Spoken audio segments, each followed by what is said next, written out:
What if the person you loved only existed once a week? Every Sunday, I met him on the same quiet bench, same time, same place, until one day he vanished. No goodbye, no trace, only letters. Letters that knew things. Things I never told anyone. Letters that began to change. Right in my hands. And then, one Sunday, the truth stepped out of the silence. But it came with a choice. That could cost me everything. Stay with the life I knew. Or reach for a love that might not even belong to this world. Watch till the end. Because the final moment changes everything you think you know about love. Before we dive into the incredible story, do not forget to like, subscribe and hit the bell button so you never miss our powerful, life-changing content. Thank you for listening to this heartfelt story. If it moved you, share it, comments below, and let someone know you are never alone. Every Sunday, I sat on that worn wooden bench, facing the long stretch of golden fields, where the wind moved like a quiet prayer. He always arrived with the same gentle smile, boots dusted with earth, eyes carrying stories he shared slowly, like something sacred. We spoke of small things, weather, work, the stubborn beauty of survival. Yet beneath every word lived something deeper, something growing. His hands trembled once. When he passed me a folded note, I remember the texture of the paper, rough, warm, as if it held his heartbeat. Read it later, he said, voice softer than the wind. I did. And every Sunday after, another letter came, until one day, the bench felt colder, the sky stretched too wide, the air pressed against my chest. I waited. Minutes turned heavy, the wind carried dust, sharp against my skin. Then I saw it, a single letter, resting where he used to sit. My hand shook as I opened it. The scent of leather and smoke lingered. Him still there, yet far away. His words blurred through rising tears. Confession. A past he carried like a hidden wound. A life he fought to rebuild, piece by piece, until he found me. A promise written with care, that love once found transforms even the hardest road. My breath caught. Around me the world shifted.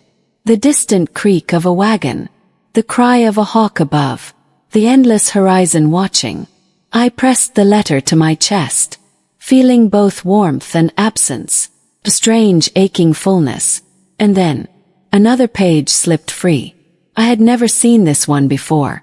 The ink looked hurried, as if written in a final moment, and my fingers tightened as I began to read, while the wind rose suddenly, lifting the edges of the paper, pulling at my dress, whispering something I almost understood, as the words on the page revealed a truth that made the ground beneath me feel unsteady, and my heart tighten in a way that stole the air from my lungs. He wrote of a man he once had been, hard, restless, running from choices that carved scars into others. I felt the bench beneath me grow rougher, the wood pressing into my palms, as if grounding me, while everything else shifted. A distant gust swept across the field, carrying the dry scent of soil and sun, stinging my eyes. He had tried to make things right, step by step, word by word, Sunday by Sunday. My chest ached, not from fear, from understanding. The horizon shimmered, heat bending the air, turning the world uncertain, like a memory slipping out of reach. Sound of blows, footsteps, faint against the dirt path. I turned sharply, heart pounding against my ribs, each beat loud, insistent, alive. The bench creaked as I shifted, my breath shallow, fingers still gripping the letter. The wind slowed. Everything felt suspended. The sky, the fields, time itself. Another step. Closer now. My pulse raced. Hope and fear twisting together. Sharp, undeniable. I rose slowly, the world tilting just enough to make me question my balance. The letter slipped slightly in my grasp, paper brushing against my skin. a fragile thread between past and present. The footsteps stopped. Silence pressed in. Almost tangible. I could feel it. Presence. Just beyond the edge of sight. My throat tightened. Every sense sharpened. Every breath measured. And then, a shadow stretched forward. Long and uncertain. Touching the edge of the bench. Where he once sat. As the wind lifted again. Stronger now. Pulling the letter from my fingers. Spinning it into the air. Pages fluttering wildly. Words flashing like broken pieces of truth.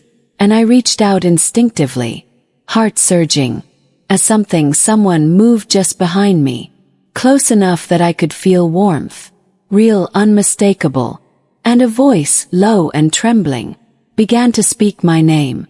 While the last page turned midair. Revealing lines I had never seen. Ink dark and urgent. As the world seemed to hold its breath. And I stood there, caught between turning back. Or running forward into whatever waited. With the echo of his presence surrounding me. And my heart pulling me toward the sound. Even as doubt flickered, sharp and sudden. Through every fragile piece of hope I held. And I took a step. Forward, though the ground felt uncertain beneath my boots. The air shifted, warmer now.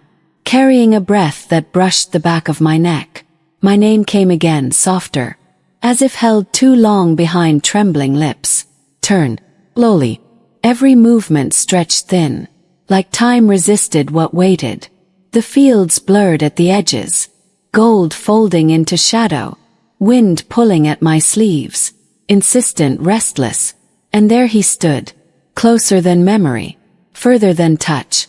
Dust clung to him. Sunlight breaking across his shoulders. Yet something in his eyes. Deep, unsteady. Held a distance I felt in my bones. My chest tightened. I stepped nearer. The bench creaked behind me. A reminder of all the Sundays that led to this moment. You came, I whispered.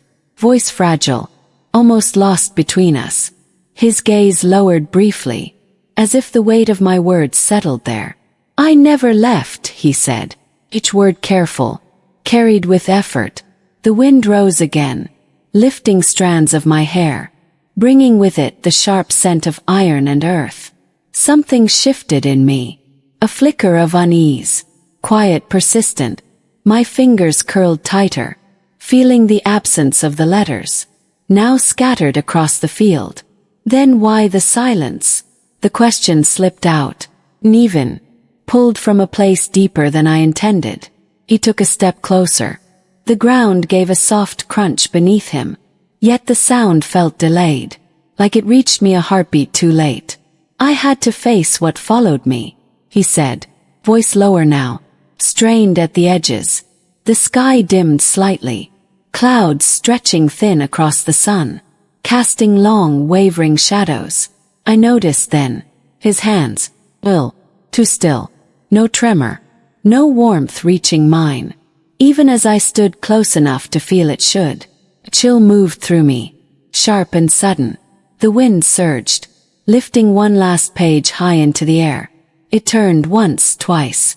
Before drifting down between us. He looked at it. Did not reach. Something inside me faltered. I bent slowly. Heart pounding louder. Fingers brushing the paper. As a strange cold spread through my palm. The ink shimmered faintly. As if freshly written. My breath caught. These words. They spoke of a crossing. Of a moment between what was lived. And what was left behind. I looked up. Pulse racing.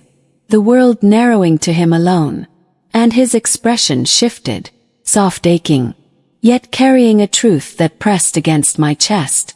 As he lifted his hand at last. Hesitating in the space between us. Almost reaching. Almost real. While the wind circled tighter. Pulling at the edges of everything I knew.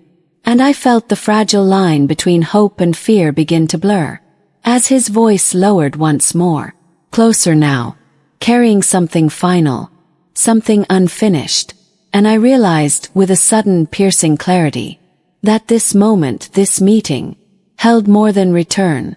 More than love regained.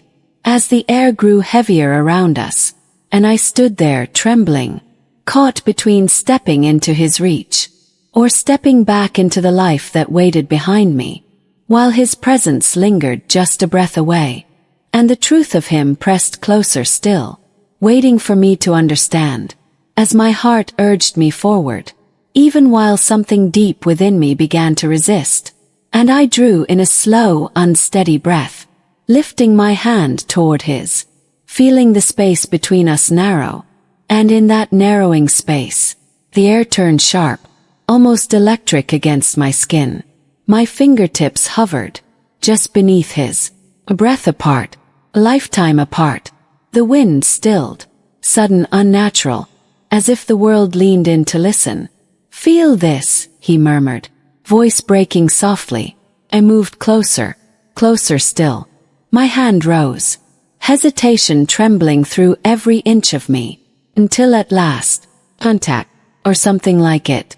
A cold rushed through my fingers, not painful, but deep, aching, as if it reached beyond flesh, into something I could not name. Gasp. The fields around us flickered, gold turning pale, edges blurring like a dream unraveling. His eyes held mine, steady, yet filled with a sorrow so vast, pressed against my chest. "I tried to stay," he said, each word slow, deliberate, as though pulled from a great distance. The pressure in the air thickened. My heartbeat thundered, loud enough to drown everything else. Yet I could still hear him, feel him, like an echo refusing to fade.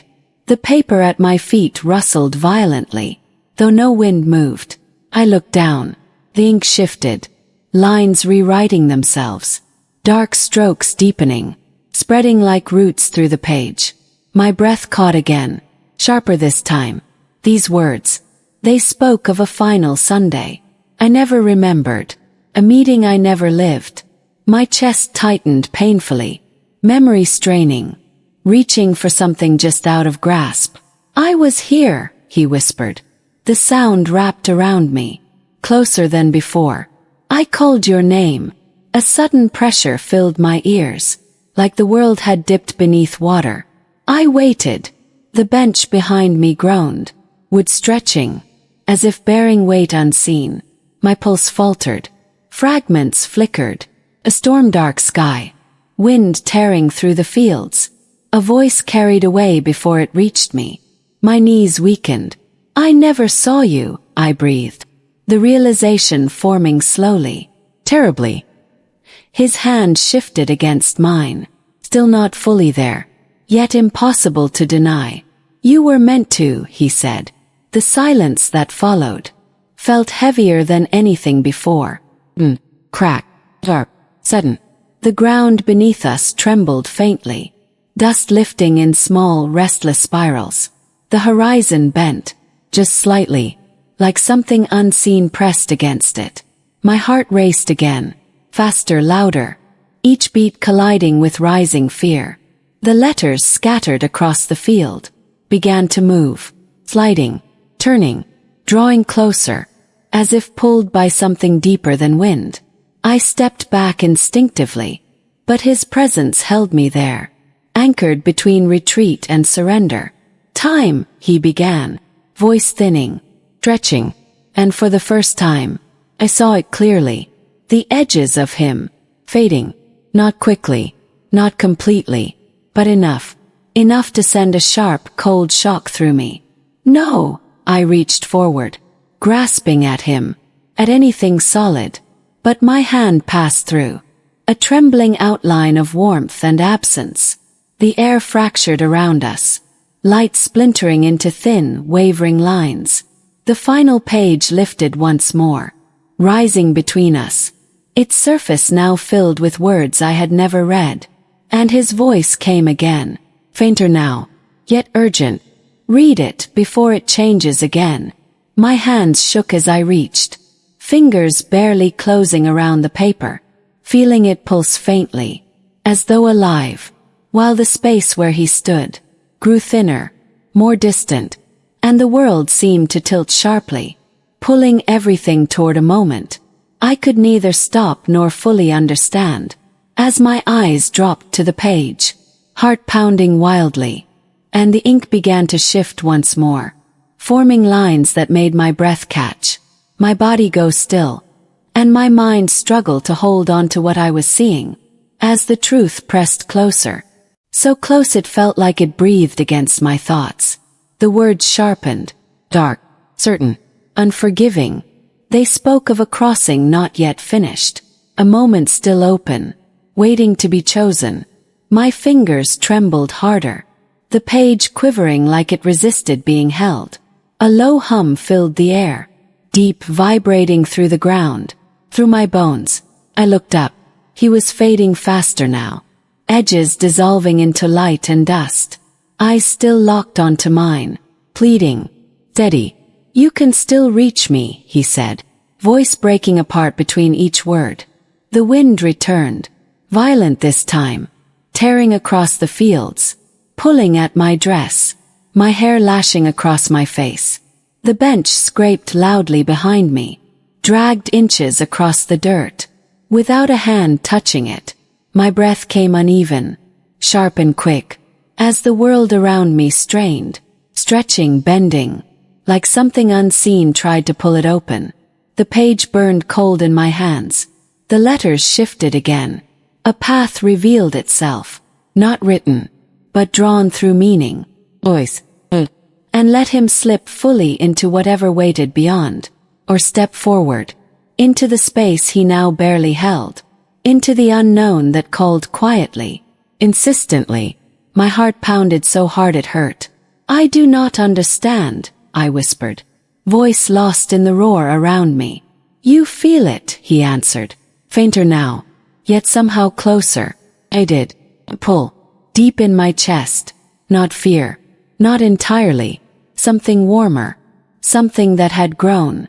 Every Sunday on that bench, in every shared silence, every soft word, every letter pressed into my hands, the ground beneath me cracked again, thin lines spreading outward, dust lifting in spirals that circled my feet.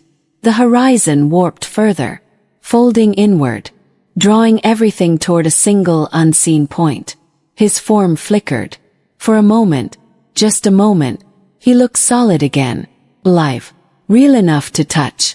Hope surged, sharp, overwhelming. I stepped forward. The air resisted, heavy, like moving through something that held me back. "Come with me," I said, the words leaving before doubt could form. His expression shifted. Love, something deeper I could not name.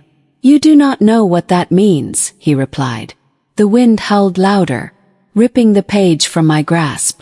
It spun upward violently, hovering between us, its surface glowing faintly now. More words formed, faster, urgent, a warning threaded through them, clearer than before. My chest tightened. The pull inside me grew stronger, almost unbearable. Behind me, the bench groaned again, a long, splintering sound, as if something anchored there, refused to let go. I turned halfway, just enough to see it shifting, dragging deeper into the earth, leaving marks in the dirt like claws. Chill ran through me. This place, these Sundays, they held more than memory. They held a boundary. I turned back to him quickly. He was dimmer now, fading into the bending light, into the trembling air. "Hurry," he whispered, voice barely there. My pulse thundered. The space between us shimmered, opening, just slightly, like a fragile doorway struggling to remain. I reached forward again. Every part of me pulled in two directions. Forward into him, back toward the life still gripping at my heels. As the glowing page trembled between us, its final lines forming with sudden clarity, words pressing into my vision so deeply, I felt them echo through my chest, and the air cracked sharply once more, louder than before, as the opening wavered violently, threatening to collapse, and I drew in a shaking breath, stepping closer, feeling the edge of that unseen threshold brush against my skin, cold and burning at once. as his presence flickered before me, reaching, waiting, and I lifted my hand again. And this time I did not hesitate. My hand moved through the trembling air, past fear, past doubt, guided by something deeper than reason. For a heartbeat, everything stopped. The wind fell silent. The ground stilled. The light held its breath. And then, warmth, real, steady, alive. His fingers closed around mine, not fading, not distant, or a quiet gasp left me, half relief, half disbelief. The world shifted again, but softer now, like something settling into place. The crack in the air dissolved, light folding gently back into the horizon. The bench stood still once more, rooted, as it had always been. I looked at him, truly looked. No dust drifting from his edges, no distance in his gaze. Only him, only us. You chose, he said, voice calm, yet filled with something vast and quiet. I shook my head slightly, tears slipping free. No, I whispered. I remembered. A faint smile touched his lips, tired, but full of peace. The letters, those fragile pieces of truth, lay scattered at our feet, their ink no longer shifting, their meaning finally still. I understood then. Love had never been the past I clung to, nor the fear that kept me standing still. It was the courage to step forward, even when the path felt uncertain, even when the heart trembled.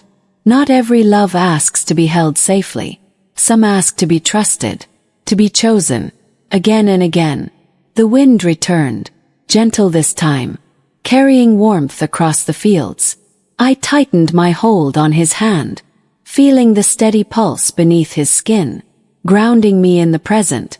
No more waiting, no more almost, only this moment, earned, fragile, real. And as we stood there together, where silence once divided us, I finally understood that love, true and patient, never disappears, waits, endures, and when met with courage, it becomes the bridge between what was lost and what is finally found.